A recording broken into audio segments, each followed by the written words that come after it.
Bang, katanya Toshiro itu bocah ajaib yang muncul berapa ratus tahun gitu. Itu maksudnya apa, Bang? Apa ada bocah ajaib lain selain dia? Oke, mari kita bahas. Toshiro Hitsugaya merupakan Kapten Divisi 10 GOT-13 yang dahulu merupakan Shinigami bangku ketiga saat era kepemimpinan Kapten Isshin Shiba. Toshiro dikatakan sebagai bocah ajaib karena di usia muda dia sudah menjadi Shinigami GOT-13 dengan prestasi yang membanggakan yang tidak dicapai oleh kebanyakan bocah seusianya.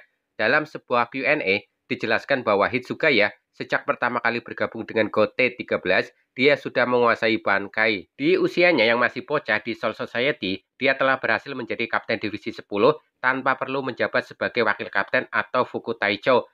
Sebelum jadi Kapten Divisi 10, Hitsugaya menjabat bangku ketiga di Divisi 10 dan sukses melangkahi Fuku Taicho Rangiku Matsumoto. Bahkan Kapten Isshin Shiba merekomendasikan Hitsugaya sebagai pengganti dirinya. Jauh sebelum bergabung dengan GOT-13, di sebuah Q&A ada penjelasan bahwa di volume 11, Rukia dan Renji mengatakan bahwa hanya yang memiliki Reatsu yang bisa merasakan lapar. Begitupun ketika Rangiko kecil pingsan, Gin Ichimaru kecil bilang itu terjadi karena Rangiko kelaparan. Namun, Hitsugaya tidak menyadari dirinya punya Reatsu yang besar hingga dia akhirnya bertemu dengan Hyorin Maru. Namun, itu terjadi karena neneknya yang bilang kalau Hitsugaya anak kecil yang kelaparan. Sebelum bergabung menjadi Shinigami, Hitsugaya beberapa kali mendengar panggilan roh Zanpakuto miliknya yang bernama Hyorin Maru. Namun, Hitsugaya tidak memberitahu apa yang dialaminya ke yang lain dan menganggap itu hanya sebagai mimpi yang berulang. Semakin lama, Hitsugaya terus mengalami mimpi yang hampir sama. Dia bermimpi bertemu sosok naga ular raksasa warna biru dengan dua sayap dan suara yang bergema.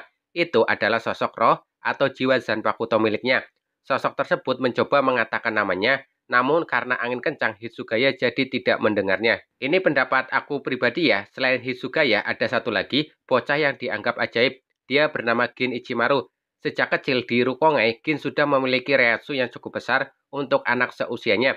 Dia juga sudah memiliki pemikiran yang dewasa, sebagai anak kecil yang hidup di wilayah Rukongai. Gin Ichimaru lulus dari Akademi Shino atau Akademi Shinigami hanya dalam waktu 1 tahun dan mendapatkan posisi bangku divisi di Divisi 5 GOT-13.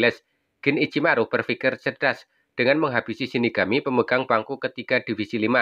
Fuku Taicho Aizen yang mengetahuinya lantas memberikan jabatan kursi ketiga kepada Gin Ichimaru. Ketika Aizen menjabat Kapten Divisi 5, Gin Ichimaru menjadi Fuku Taicho Aizen. Ini tentu sebuah prestasi yang tidak biasa yang sulit dicapai oleh Shinigami pada umumnya terlepas dari peran Aizen. Kemudian Gin Ichimaru menjadi Kapten Divisi 3 sampai saat dia secara resmi berkhianat kepada Soul Society. Gimana menurut pendapat kalian ya? Coba share di kolom komentar dan terima kasih.